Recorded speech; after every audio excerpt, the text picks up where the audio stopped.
आवाज आ रही है?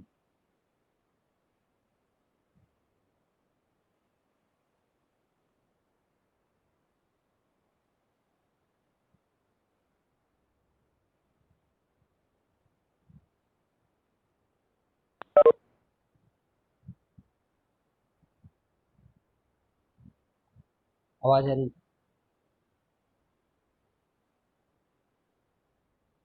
आ रही है सर। ठीक है, चलो हो गया। तो इसमें और अगर तुम्हें कुछ ऐसे पॉइंट्स मिलते हैं जो तुम्हें लगता है कि तुम्हें पढ़ने चाहिए, तो do read some books, DC Pandey वगैरह। यहाँ पे वो लोग क्या है, बहुत छोटी छोटी फ्रिवलस बातें लिखे रहते हैं। जैसे कि मैं अगर तुम्हें एक मिनट के लिए बताऊँ तो time period is independent of V. ठीक है ना? ये बात दोबारा लिखने की क्या जरूरत है? ठीक है, ये सब चीज़ लिखी होती है, तुम्हें बस basic two pi are by. ठीक है, मोमेंटम पे डिपेंड करता है, इन सब बातों को उन्होंने रिट्रेट किया होता है। Because all this things are very important. इस क्वेश्चन को रिविजिट करें एक बार।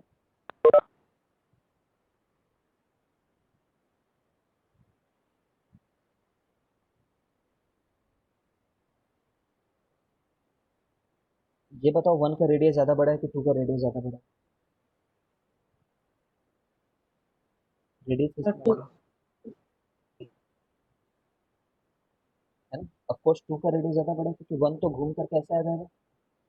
ठीक है, अगर नीचे में मैग्नेटिक फील्ड होता तो सर्कुलर ऐसा होता। ठीक है, और टू का ऐसा रहेगा। इस टाइप के मोशन होगी। इस डायग्राम को विजुलाइज करने की कोशिश करो, है ना? टेंजेंट सबका यही रहेगा। ठीक है, कंसेंट्रिक सर्कल है क्या ये? Are this concentric circle? No sir. No, बिल्कुल भी नहीं। नहीं सर। अब रेडियस ऑफ में अगर मैं प्रोटॉन करूं तो M V by Q B आएगा। ठीक है, और रेडियस ऑफ अगर अल्फा पार्टिकल करूं तो 4m बाई क्यू बी आएगा। ठीक है, तो मैं ऐसा बोल सकता हूँ कि रेडियस ऑफ अल्फा पार्टिकल जो twice the radius of proton है करके। ठीक है।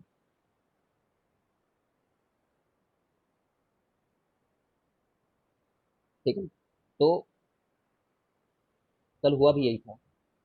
यही आंसर लाया था ना हम लोग, कि देखो, फोर्स भले ही अल्फा पार्टिकल पे ज्यादा लग रहा है, बट वो कम डिफ्लेक्ट हुआ है। ठीक है, फिर से मैं यहाँ पे लिख देता हूँ, टू हैज डिफ्लेक्टेड लेस। कुछ लोग को लगता है टू ज्यादा डिफ्लेक्ट हो गया, वो ऊपर से देखते हैं तो उनको लगता है वो ज्यादा डिफ्लेक्ट हो गया। Two has deflected less. एक स्टेटमेंट लिख रहा हूँ, ट्रू है या फॉल्स, यहाँ पे बताना तुम मेरे को।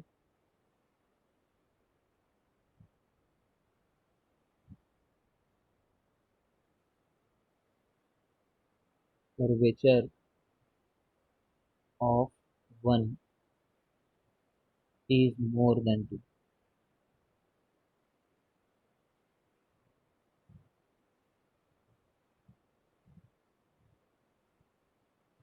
रेडियस ऑफ कर्वेचर 10,000वीं बार करा रहा हूँ, बिकॉज यहीं पे तुम मार्क्स मिस कर दोगे तो मैं रो दूंगा।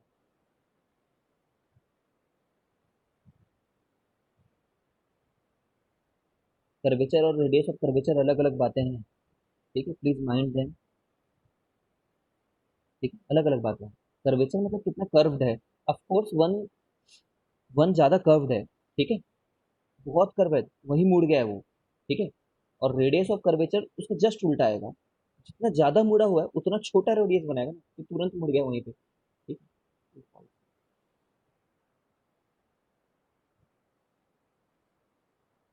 कर्वेचर और रेडियस ऑफ कर्वेचर डिफरेंट है। ओके, यहाँ पे इसका एप्लीकेशन देख लीजिए।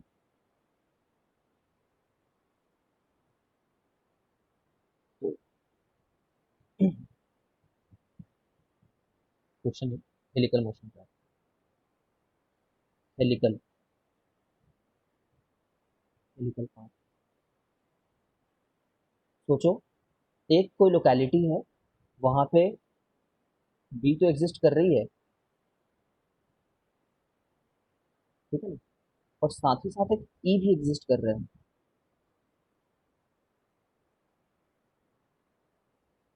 ठीक है, बी भी है एंड ई भी है। ठीक है, B and E not equal to zero, दोनों ही नॉट इक्वल टू जीरो। पिछला केस को क्या बोलते हैं? B equal, B not equal to zero, E equal to zero, ऐसा करके बोल सकते हैं। खैर, अगर यहाँ पे एक चार्ज को भेजूं। ठीक है, सोचते रहना। अब यहाँ पे चार्ज बोलेगा कि यार मेरे को तो सर्कुलर मोशन करने के लिए बोल रहे हैं। B causes circular motion.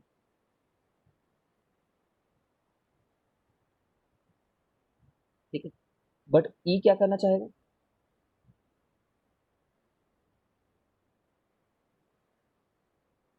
वो लीनियर मोशन कराना चाहेगा। ठीक है, ये तो वो वाला केस नहीं है कि इसमें कैंसिल आउट हो जाए दोनों के दोनों एक दूसरे से, क्योंकि उसमें ई नीचे था ना, वो डायग्राम में तुम्हें याद रखना कि ई नीचे था।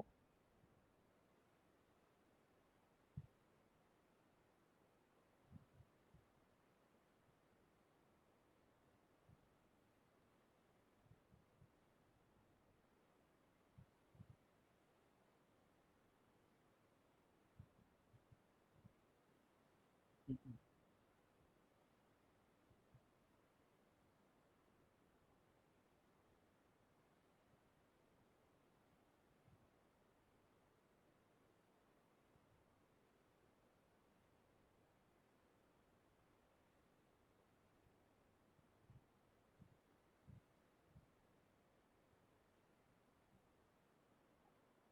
ठीक है,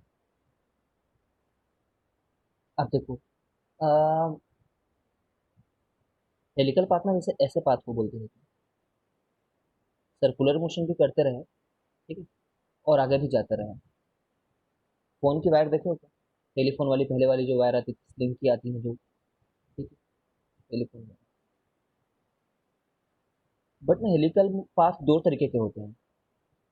एक कांस्टेंट पिच, ठीक है, और एक होती है मतलब इंक्रीजिंग पिच या फिर वेरिएबल पिच समझो। पिच, अब ये पिच क्या होता है ये मैं बता रहा हूँ। हाँ, अपना सोलेनॉइड है, पाथ किसी का जब ऐसे सोलेनॉइड जैसा हो जाए तो उसको हेलिकल पाथ बोलते हैं। ठीक है, अभी हेलिकल को स्पाइरल से प्लीज कंफ्यूज मत करना। स्पाइरल ये है, जैसे तुम्हारा दिमाग घूमते रहता है ना दिन भर, उसको स्पाइरल बोलते हैं। और ये हेलिकल है मतलब फॉरवर्ड मोशन है ये। सर ये 2D प्लेन में रहेगा ना? हाँ हाँ। क्या कौन टू डी प्लेन में रहेगा? सर इसका मोशन जो रहेगा। स्पाइरल एक टू डी मोशन है, ये थ्री डी कॉम्पोनेंट है। टेलीफोन वायर तेरे को वो दिखता है क्या, टू डी दिखता है तेरे को?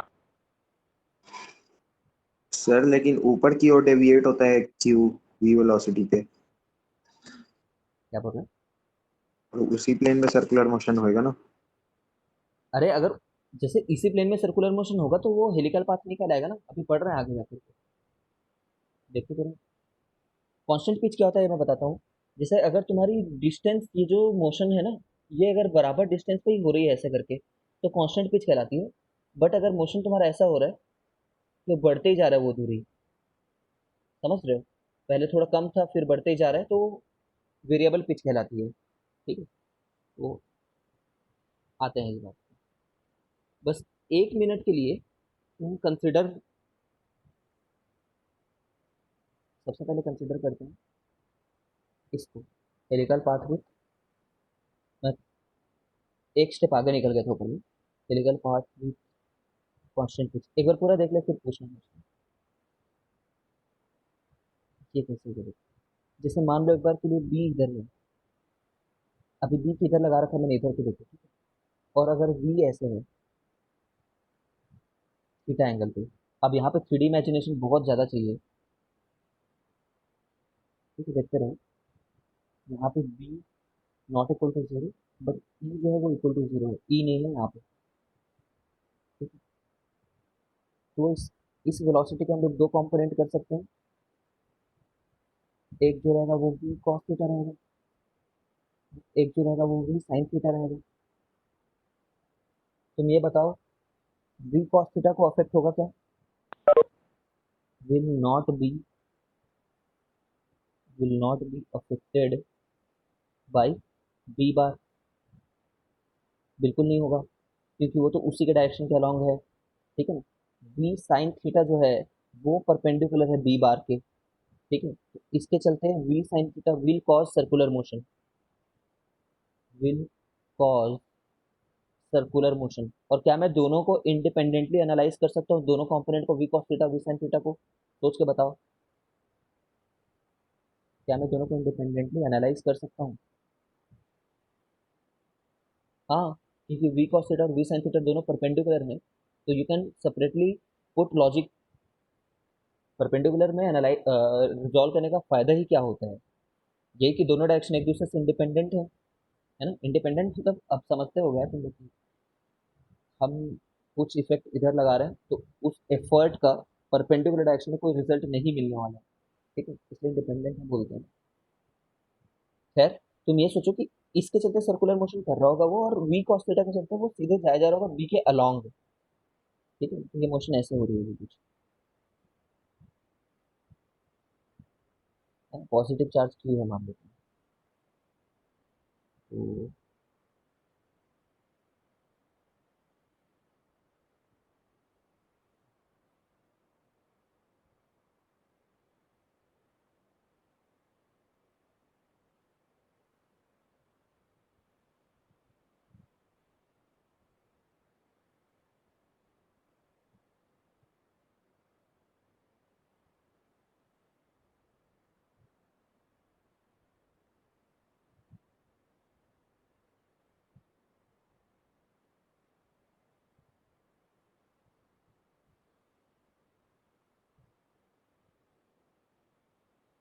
फोर्स प्लस के में हो जाएगा, रुक जाना।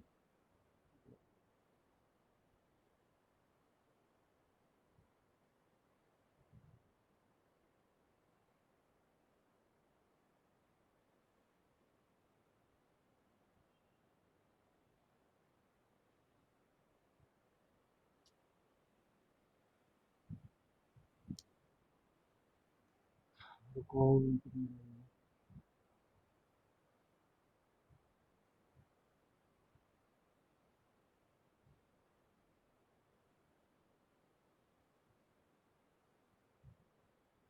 इसे डॉटेड बनाने का एक बहुत बड़ा मकसद है, वो मैं बता रहा हूँ क्या मकसद है।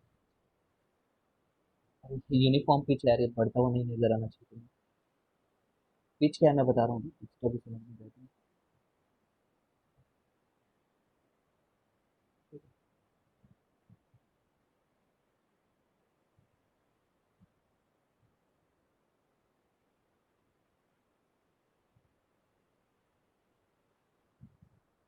देखो यार, इसको मैंने डॉटेड इसलिए बनाया है क्योंकि सोचो यहाँ पे फोर्स किधर लगेगा, फोर्स जो होगा वो Q into V cos B रहेगा। अब वी बार किधर है, मैं आई जे के ऐसे डिफाइन कर देता हूँ, आई जे के ऐसे डिफाइन कर देता हूँ, ऐसे डिफाइन होगा। तो वी साइन थीटा वाला जो कंपोनेंट है वो तो जे कैप में है, और बी जो है वो आई कैप में है। तो जब जे क्रॉस आई करोगे तो जे क्रॉस आई किधर आ जाएगा, माइनस के में आएगा, तो माइनस के डायरेक्शन में आ रही है, ठीक है। माइनस के मतलब क्या हुआ, इनसाइड हुआ, इनसाइड प्लेन, है ना, इनसाइड प्लेन पेपर जो बोलना है बोलो, ठीक है। मतलब ये जब मूवमेंट शुरू किया ना तो कॉपी के अंदर घुस गया, मतलब जो व्हाइट बोर्ड तुम देख पा रहे हो उसके अंदर घुस गया है ये, ठीक है। कभी भी व्हाइट बोर्ड के बाहर आएगा क्या,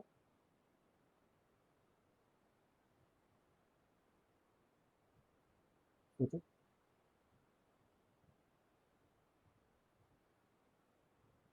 कभी बाहर नहीं आएगा ये, ठीक है। अब ये बात ना उस इंस्टेंट पे, किसी इंस्टेंट पे बाहर नहीं आएगा व्हाइट बोर्ड के, थोड़ा भी पार्ट ये स्क्रीन के बाहर नहीं दिखेगा।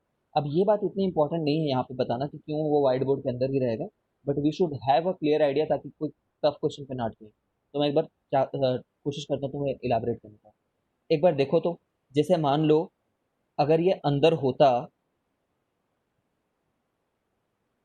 अगर मैग्नेटिक फील्ड, और अगर तुमने वी को ऐसा भेजा होता तो किधर मुड़ा होता, ये इधर मुड़ा होता और वही उसके लिए टैंजेंट होता,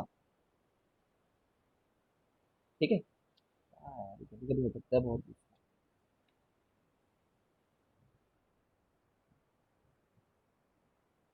हम्म, जब इधर जा रहा होता, जाने की कोशिश कर रहा होता, तो ये मुड़ा होता और यही इसके लिए टैंजेंट होता, ठीक है। टैंजेंट मतलब जिधर जा रहा था उससे कभी भी राइट साइड आया क्या, कभी राइट साइड नहीं आया, ठीक है, अब सोचो इसी चीज को यहाँ पे खड़े होकर के सोचो, यहाँ से खड़े होकर के, ठीक है ना, यहाँ जब खड़े होकर के देख रहे हो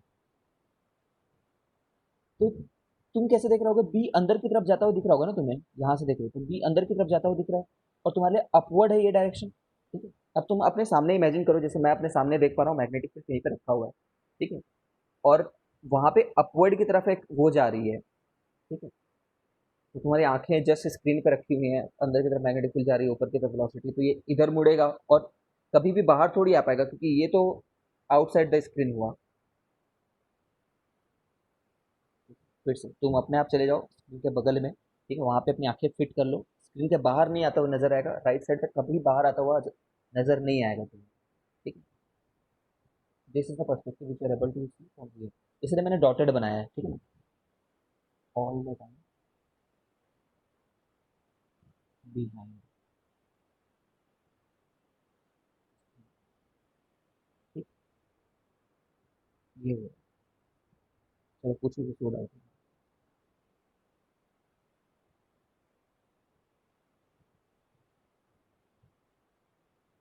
ठीक है, अब कैसे बोल दिया हमने कि भाई ये हेलिकल ही बना है करके, हेलिकल ही बना है इसलिए क्योंकि एक सर्कुलर मोशन हो रहा है उसके साथ में ये it will not be affected, ये तो अपना मोशन करता ही रहेगा, है ना, तो ये जो दूरी तुम तय कर रहे हो ना, ये वाली दूरी, ठीक है, ये दूरी जिसको मैं डी बोलूंगा, जिसको मैं पिच लेंथ बोलता हूँ, इसको पिच लेंथ बोलते हैं। ठीक है, what is special about pitch length, please right the definition in homework में,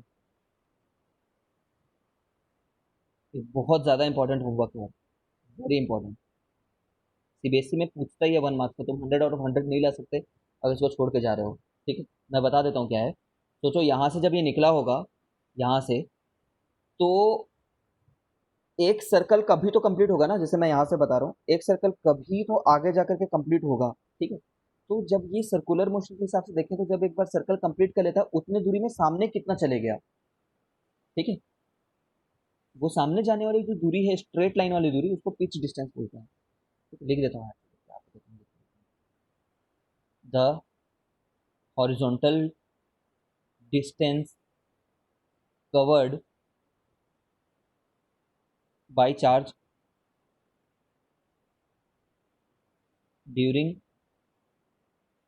वन फुल रोटेशन। हाँ हाँ हाँ, एग्जैक्टली एग्जैक्टली अरिंदम, जैसे स्क्रू गेज में होता है, स्क्रू गेज में उसको एक बार जैसे घुमाते हो ना, तो जितना सामने चले गया है, ठीक है, वो पिच डिस्टेंस कहलाती है, the horizontal distance covered by charge during one full rotation.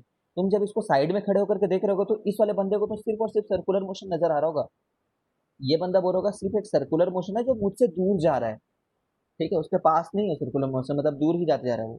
ठीक है, जो जो हॉरिजॉन्टल डिस्टेंस कवर हो रही है पिच लेंथ कहलाती है, इसमें पिच लेंथ कांस्टेंट रहेगी। क्या मैं ऐसे लिख लूँ पिच लेंथ को, डी को, कि उस डायरेक्शन का वेलोसिटी कितना है और उस डायरेक्शन में कितना टाइम लगा है, लेकिन समझ रहे होगे लॉजिकली ये वाला जो टाइम उस डायरेक्शन में लग रहा है वो सर्कुलर मोशन का एक टाइम पीरियड है, कितने टाइम तक के डिस्टेंस को पिच डिस्टेंस बोल रहे हैं, जब तक वो सर्कुलर मोशन ना कर ले, एक एक बार सर्कुलर मोशन ना कर ले, और वो टाइम की वैल्यू मैं कैसे लिखता हूँ, ये 2 पाई आर कवर करना है भाई, ठीक है, 2 पाई आर कितने स्पीड के साथ में, वी साइन थीटा स्पीड के साथ में, यहाँ पे टाइम पीरियड में तुम्हें दिखाता हूँ,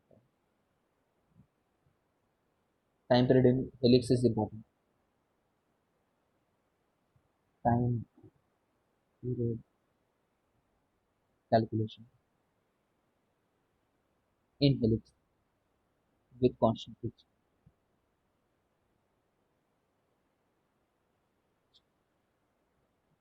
अब देखो यार, इतना भी टफ नहीं है, तुम सोचो कि वी साइन थीटा ही तो सब कुछ कर रहा है सर्कुलर मोशन का, सर्वे सर्वा everything is being done by, ठीक है, ये चीज,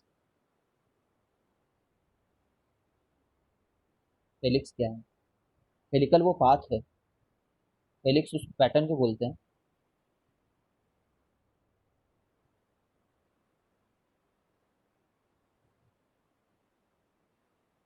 तो मैं क्या बोलूंगा, एफ नेट जो है वो M V square by R के बराबर है।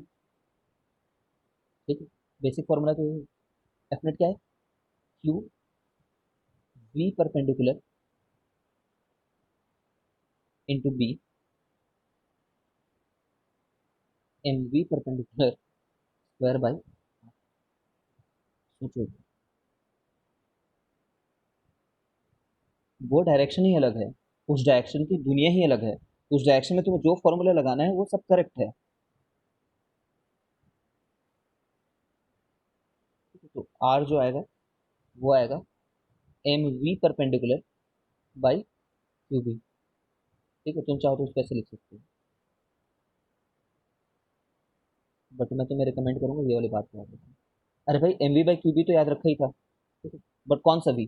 जो वी उसके परपेंडिकुलर है वो वाला वी। पहले भी एम वी परपेंडिकुलर ही नाम था उस समय, वी परपेंडिकुलर वी ही था खुद। ठीक है, और टाइम पीरियड कितना रहेगा? वही डायरेक्शन में सोचना है तुम्हें, उस डायरेक्शन में।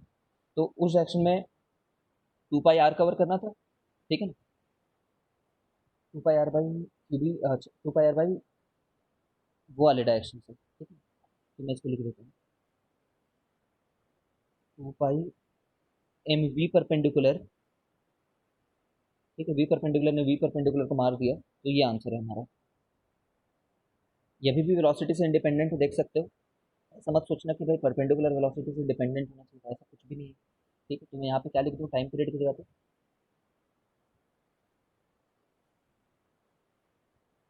To pi M by two we.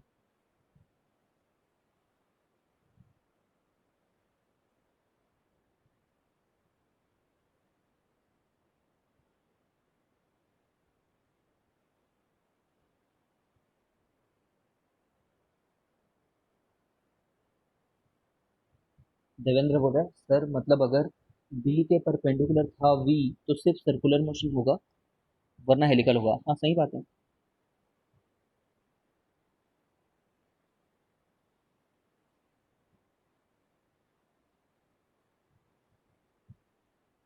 ठीक है, तो ये चीज़ें तुम्हें लिखने आनी चाहिए।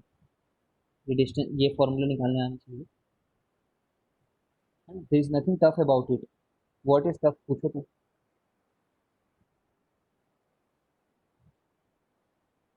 वो डायरेक्शन को अलग ही एनालाइज कर रहे हैं, because we have already resolve.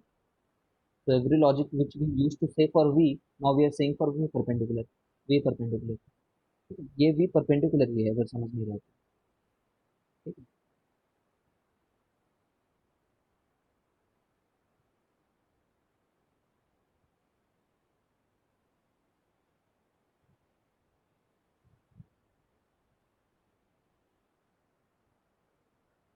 तो हेलिकल मोशन कब होगा विद कांस्टेंट पिच? जब E जीरो रहेगा। ठीक है, बट अगर ऐसा ऐसा वाला E आ जाए तो, ये वाला, देन इट्स नॉट टफ।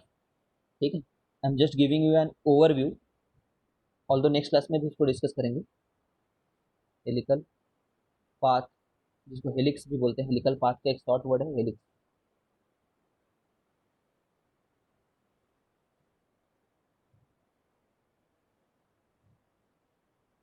यहाँ पे टेन थीटा आया क्या कहीं पे?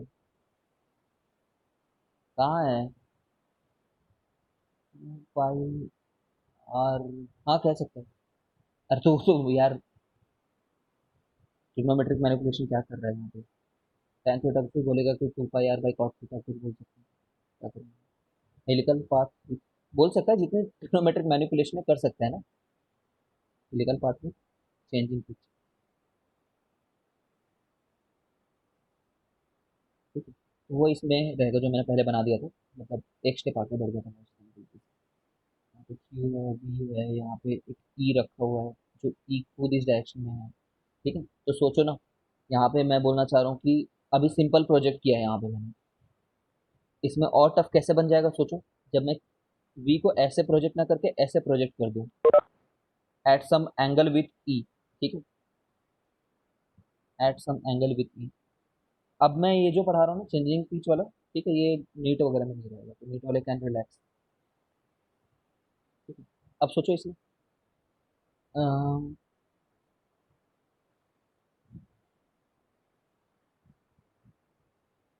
वैसा कर लेते हैं, मतलब उसी डायग्राम में बहुत, उस डायग्राम को तुम फैमिलियर हो गए ना?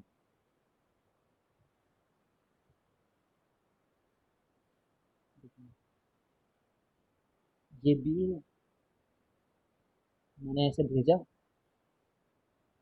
और इसी डायरेक्शन में ई रख दिए, ठीक है। तो आई एम रियली सॉरी कि मैं थोड़ा सा यहाँ पे ये भूल गया।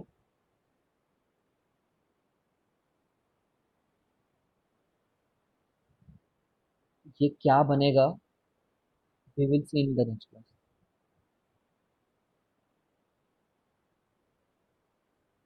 We will see in next class. ये एग्जैक्टली हेलिकल पाथ बन रहा है कि नहीं बन रहा है, ये सी, ठीक है। नहीं बनेगा, गलत बोल बैठा था, वो नहीं बनेगा, ये वाला बनेगा। सर्कुलर मोशन मूव होते जाएगा ना। हाँ कुछ होगा उसमें, मतलब बहुत बहुत सारे अजीब अजीब मोशन होते हैं। मतलब ऐसा नहीं कि तुम्हें कोई जनरलाइज्ड मोशन ही मिले जिसका कोई नाम ही रहे, ऐसा भी नहीं है, ठीक है। कुछ रैंडम ही। हाँ सर, पर उसमें एक सर्कुलर मोशन अपने ही, एक मतलब अपने ही प्लेन में मूव होता रहेगा ना। हाँ हाँ हाँ, ठीक है, वो हो ठीक है सकता सर। है ऐसे टाइप का बन रहा होगा। देखेंगे यार वो एग्जैक्टली क्या है। अभी थोड़ा टाइम कम है इसमें, इसको complete कर देना चाहता हूँ। ये भी पूरा कंप्लीट नहीं हो रहा, but we should get an idea. अब यहाँ पे क्या होगा, वी साइन थीटा के चलते सर्कुलर मोशन होगा, बट ई के चलते वो इंक्रीज होता रहेगा। ये देखो सर्कुलर मोशन है, सर्कुलर मोशन की रेडियस नहीं बदल रही है, लेकिन ये दूरी हमेशा बदलते जा रही है, ठीक है। कभी रेडियस बदली क्या, नहीं बदली है।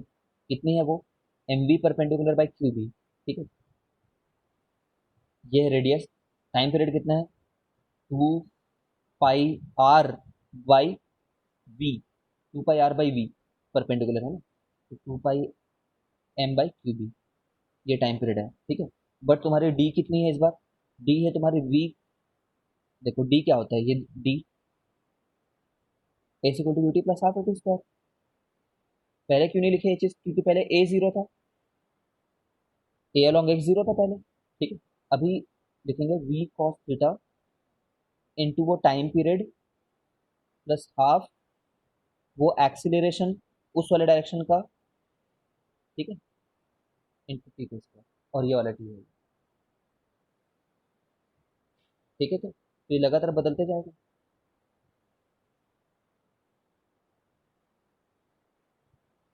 रुक जाएगा,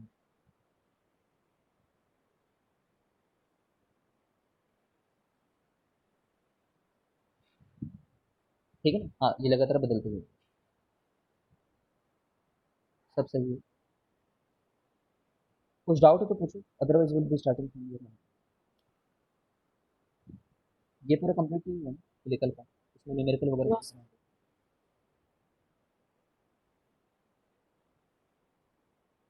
कल के पहले हाफ एन आवर जो ऐसे होंगे ना, वो सिर्फ ऐसे जे एडवांस के का प्रॉब्लम करने में निकल जाएंगे, नीट के लिए बिल्कुल यूटिलिटी नहीं है ना। तो ऊपर में जो मैंने लिख रखा था वो हेलिकल मोशन नहीं है, ठीक है। I am telling you again, ये वाली जो चीज़ थी ऊपर में, ये this is not helical path.